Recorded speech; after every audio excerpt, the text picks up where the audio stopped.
May I come in, sir? Yes, come in. Good afternoon, sir. Good afternoon. Sit down. Thank you. Give a brief introduction about yourself. My name is Surya Teja Mallavarapu, sir. I hail from Guntur in Andhra Pradesh. I am a computer science graduate in engineering, and I did most of my schooling in Guntur, Andhra Pradesh. I have also studied in Ahmedabad and Chandigarh during my school days. And I have worked in Tata Consultancy Services for 4 years till March 2018, sir, and I have resigned and I'm preparing full-time from them. You see, you have Surya Teja, Yes. isn't it? Surya, you have worked in TCS for 4 long years, and thereafter you quit it to pursue your career in the civil services. As far as I understand, TCS you must have been getting a good salary. Yes, sir. So why did you leave a good salary job to come to aspire to become a member of a service where the salary is limited? I wanted to get into civil service right from my childhood, sir. I joined TCS soon after college. I was campus placed in it, and I quit job because I always wanted to get into civil service as per. Surya, you tell me that you passed out in 2014, did your BTech in 14, and you were in the job from 14 to 18. In between, you also did your MA in sociology in 16. How did it happen? I did it through distance education, sir. Through distant education. So from computer science to sociology, there doesn't seem to be any link, any connect. So social studies was my favorite subject at school. I also wanted to study arts. So my passion for studying arts is the reason why I enrolled for sociology MA, sir. So why did you get yourself enrolled for computer science in the first place? And your passion was in sociology? Yes, sir. I was not averse to engineering, sir. I enjoyed my engineering days also, and it was my choice to enroll in engineering with computer science, sir. So, Okay, Surya, tell me, as because you have worked for 4 long years in TCS, could you tell us about some innovation, howsoever small, you brought to your work, which was lauded and applauded by the organization? yes, sir. There was a project named of a client named Davita, sir, where I worked in. So, I worked in the testing module, sir, of that in that phase. So, wherein I streamlined the testing process for 2 applications, sir. So, I received appreciation for it. Then afterwards, it was adopted by the organization? Yes, sir. It was adopted. It reduced the number of working hours needed to. Did that give you a sense of satisfaction? A lot, sir. A lot. But still you decided to quit? Yes, sir. Okay. See, this telecom news on telecom sector is making headlines in the newspapers nowadays. What are the issues involved in that? Yes, sir. It was primarily on adjusted gross revenue, sir, because the tax which the telecom companies have to pay to the government, the calculation was done earlier in a different way. So based on AGR, the issue. What is AGR and what are the components of AGR? Yes, sir. In gross revenue, sir, telecom companies, they have to pay tax not just on their telecom business, but there are also allied services which they offer, sir. So till for a moment they were only paying taxes on their telecom usage and not on their allied services. So in adjusted gross revenue, after adjusted gross revenue refers to after removing the exemption, sir, or whatever. So the final revenue on which tax is laid comes as adjusted gross revenue. So why is that the government is showing one set of figures against as dues against the service providers, and the service providers themselves are giving a different set of figures which are much below the figures worked out by the government? Yes, sir. It is because of the services, sir. The not just telecom services but other services such as which they offer. So government considers that they are supposed to pay, sir, legally tax on even those aspect. So that is the reason for different. What is the stand taken by the Idea Vodafone service provider on this latest one? I'm sorry, sir, I do not. Okay, thank you. So, student of sociology, tell me, we are facing today what? Environmental pollution, air, water, everywhere. But in sociology, we study cultural pollution. What is cultural pollution? I'm sorry, sir, I cannot define it in a. You don't know. Culture pollution. Okay. Look, do you consider environment pollution is less dangerous in comparison to cultural pollution? Sorry, sir, can I please know? Look, we have Garba festival, and Garba festival is almost now globalized. We have Ganesh festival that is totally nationalized, but we have Onam, Pongal, still they are localized. So being a student of sociology, how you analyze this? How Garba become globalized? Ganesh festival is now nationalized, and Pongal, Onam are highly localized. What are the sociological reasons behind such type of trends in Indian festivals? I can think of two reasons, sir, with this aspect. First would be the Indian diaspora for international Garba. Migrants from, especially from Gujarat, they have popularized. And second would be the appeal of the festivals. So when it appeals to other cultures also, it becomes more widespread, just as Ganesh. Why Ganesha festivals is nationalized across nations? It promoted the idea of unity, sir, and it gave an opportunity even in communities everywhere to have. How economic liberalization is responsible to make Ganesha festival a national festival? There, I do not think it's a right idea to make it as a national festival as such. So, different states, no, and even North India, within Delhi, there is a Ganesh festivals, but it was not known 2-3 decades back. What is the reason? Do you consider economic liberalization is a reason? Yes, sir. The aspect of it is there. The economic aspect is. Why Onam and Pongal restricted to areas, specific areas, not even national, not even international? In spite of that, South Indian community across India and even what outside India. As far as Ponam and Pongal are concerned, sir, Pongal as such, it's celebrated in different name, even in my state and elsewhere. Basically the reason for the festival, sir, it comes, the harvest season is the reason. So it is more attached to the region and the culture, their local culture. So that must have been a reason, although it's the community as such is highly spread. So you did work in a special economic zone, right? How a special economic zone is different from export promotion zone? First, SEZ, whatever is produced in SEZ, sir, it's considered an export, sir. So the domestic laws of tax, it does not apply to SEZ as such. And export promotion zone, sir. SEZ is a step ahead of.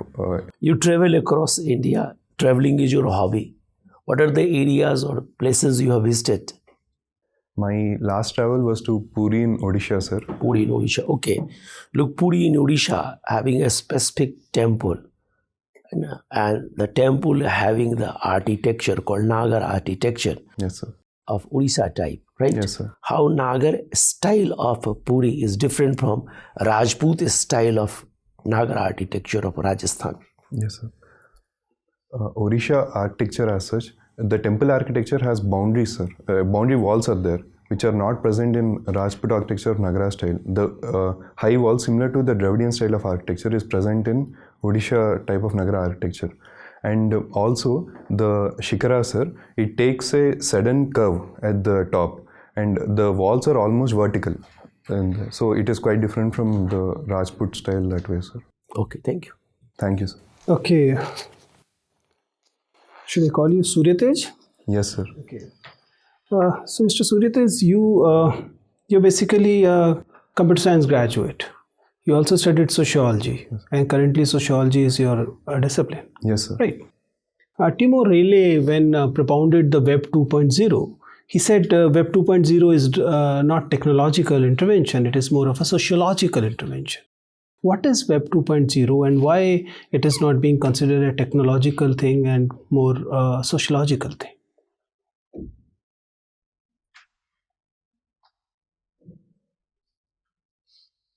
I'm sorry, sir. Do you remember what Web 2.0 is? Web 2.0 is basically the platforms which led to rise of all the social media with, the use of internet in which the user is the content creator. That is Web 2.0. Can you now relate to? Yes, sir. So it has more to do, sir. Earlier, when there was radio, there was other medium. It was a one-way communication, sir. But here, after the development of Web 2.0 and all such platforms with social media, everybody can be a content creator as well as broadcaster. So, and it has more to do with the people who use the social platforms, sir. So, it is not decided by the creators themselves of the media. It is by the people who use it. Well, okay, Suryatej, you did your master's from a university called Acharya Nagarjuna University, right? Who was Acharya Nagarjuna? He was he belongs to the Mahayana sector. He is also known as Second Buddha. He propounded theories such as Sunyavada, and he was a reason for spread of Buddhism to almost 45 nations, sir. He lived during the Satavahana period. What was his core philosophical tenets? Why this Mahayana is associated with Nagarjuna, and what is Mahayana? Yes, sir. It is known as the higher vehicle, sir, Mahayana as such. And Mahayana talks of while Hinayana talks of Buddha's teachings. So Nagarjuna as such in Mahayana, he propounded these which are earlier not there in Buddhism, sir. Mahayana gave a way for attaining salvation in a different way, sir. So Sanskrit as such was used, and so the paths to salvations are different. So here. Anyways, Suryatej, you are a sociology student and we are talking religion here. Can you tell me what is the difference between a sect and a cult? Yes, sir. Cult is mostly on a leader. Cult usually, for example, you say. I'll be happy if you can give me a few examples. That will be the easiest way to understand. Yes, sir. If we take Art of Living as an example, sir, the Pandit Sri Sri. So it can be considered a cult, sir. It is a cult. It's a cult. It's a loosely organized sect. There are no strict hard and fast rules to enter, or he can be part of others' social aspects also. And sect as such is more of a something called cool down forms. Usually, if I can take the example of Ramakrishna Mission as of today. So Mahayana is a sect or a cult? Was it a Nagarjuna cult or it is a sect of Buddhism? It is a sect, sir. So you can say that, as you're saying, the Sri Sri Ravi Shankar is basically a cult, and Arya Samaj is a sect? It can, there is... Or Arya Samaj is also a cult? Sir, there is something called denomination also, sir. So once the leader passes away and when it gets bureaucratized... Do you believe that our democracy today is has become more of a cult rather than a democracy? Honest opinion. Yes, sir. Partially, yes, sir. Because the leader matters more today than the party or... but also on the other hand, still there are institutions which are there. So as such, even in democracy. So elected representatives also have a voice as such so it's not really a complete cult. Thank you, ma'am. Thank you, sir. Surya Tej, come from Andhra Pradesh. Yes. And Andhra Pradesh Assembly recently passed a resolution to dissolve its legislative council. Yes, ma'am. Do you really think that legislative councils are so useless that they can be done away with at whims and fancies of assembly? They do not have any substantial role to play in the state legislature? No, madam. I believe they have a huge role to play, and I feel that they are necessary, in fact. And Andhra Pradesh Legislative Assembly, Legislative Council as such, has been a forum which gave voice to sections such as teachers, graduates, and and it has been an elders' house, ma'am, where different opinions were expressed based on more rational opinions. But does any council have any real powers to actually make an impact in the legislative process? Constitutionally, no, ma'am. It is a second house. It doesn't have as much powers as Rajya Sabha does.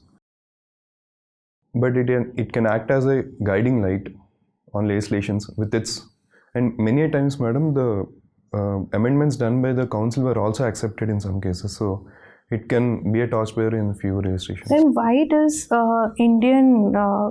all the federation, most of the states do not have legislative councils? It's, I think, just 6 or 7 states which have their legislative councils out of so many states. Why, if it's not creating any problem in the way of legislation for assemblies, why do they not want to keep them?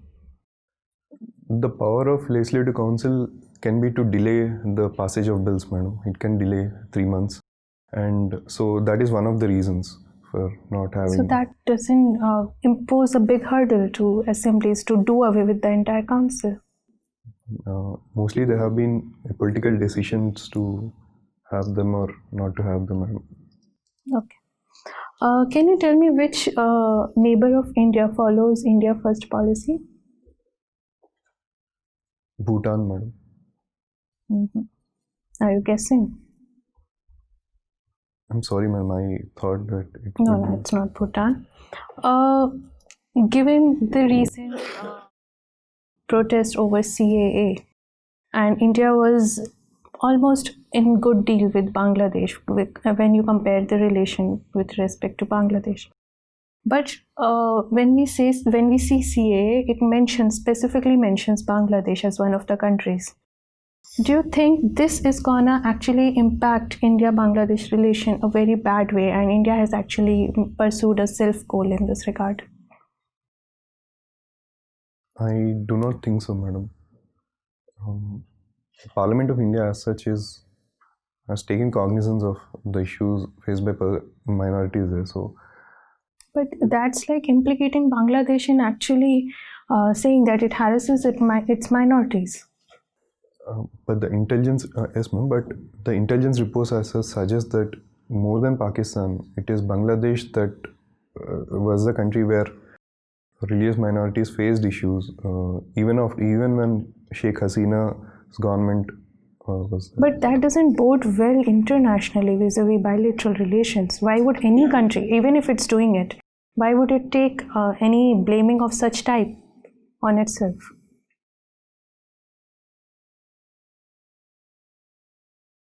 True, ma'am, but as such... You still think that it's fine? We'll overcome this situation with Bangladesh? Definitely, ma'am. Given our relations, the depth of relations right now, our strategic interests, and as such, Bangladesh, as such, I do not think it would be a roadblock in our relations. We have better issues to... Okay, my last question. What do you understand by Blue Dot campaign or Blue Dot initiative? I'm sorry, ma'am. Blue Dot campaign. Have you heard about it? No, ma'am. No? Okay, I'm sorry. thank you. Surya Teja, Yes. do you support feminism? Yes, sir. What are the problems that today the female administrator face in their office? So there are issues such as glass ceiling sometimes, and also perception, sir, that tougher tasks may not be handled by female officers. So that perception may not go well with the morale of female officers. I'm not actually understanding what you're trying to tell.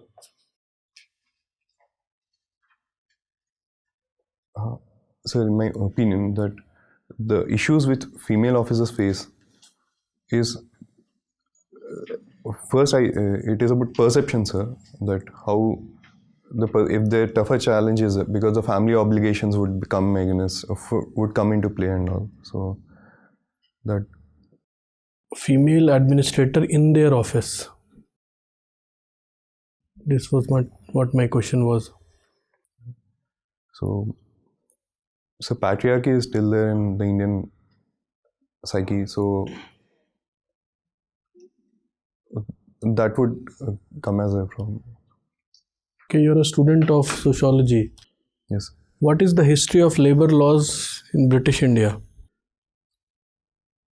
First, sir, when labor laws were first enacted, they were to help the British tea planters, so as to enable them to make workers work for long hours.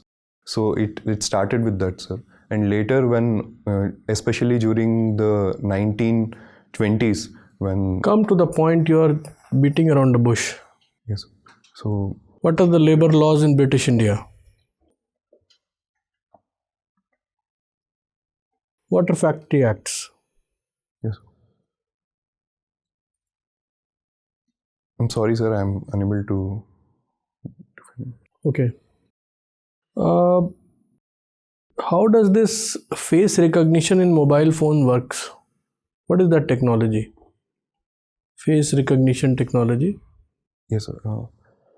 It works on an algorithm, sir, which has different points of. We take data based on the face it features, sir. So there's also artificial intelligence involved where it keeps on learning the features, how to distinguish whether it's an ear or an eye or a nose, and to map different organs of each person, sir. So that basically works that way, sir.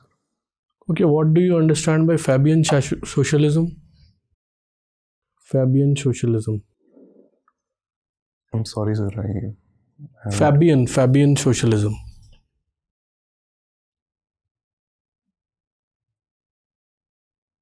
I'm sorry, sir. I'm unable to. Okay, recollect. what do you understand by socialism? So, Karl Marx, when he talked of socialism, it is where the means of production are owned by the workers, sir, and it is to the welfare of the workers. So it is a stage well below advanced communism, sir. Thank you. Thank you, sir. Surya Tej, have you heard of Disha Bill? Yes, sir. What is it? It is an act passed by the Andhra Pradesh Legislative Assembly, sir, and it provides for the investigation to be finished within 7 days, and the trial to be finished within 14 days, and also to the judgment to be passed within 21 days, sir. So it basically wants the entire process to be done in 21 days, sir. And Why it is called Disha Bill? it is named after the lady who was brutally murdered, sir, in Hyderabad. On her name it was passed, Disha. Can state pass their own bills without the approval of the center? It was referred to the president, sir, that bill, and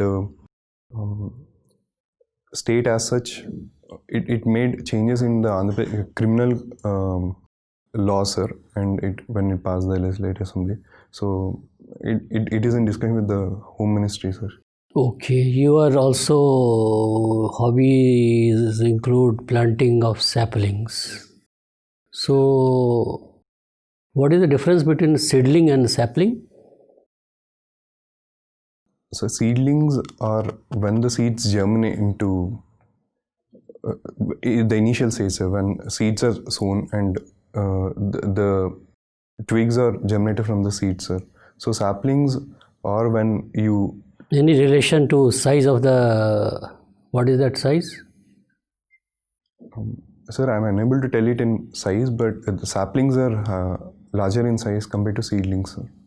What does a sapling symbolize?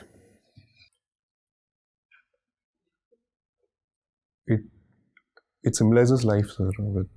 Okay, thank you very much, Suritesh. Your interview is over. Thank you so much, sir. Thank you. Thank you.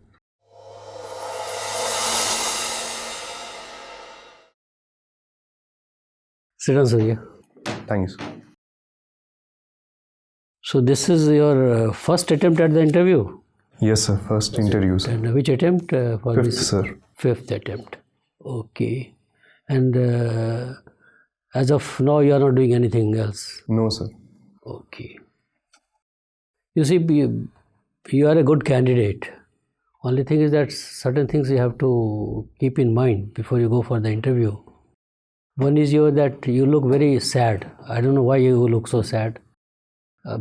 Being a bit nervous, I can imagine.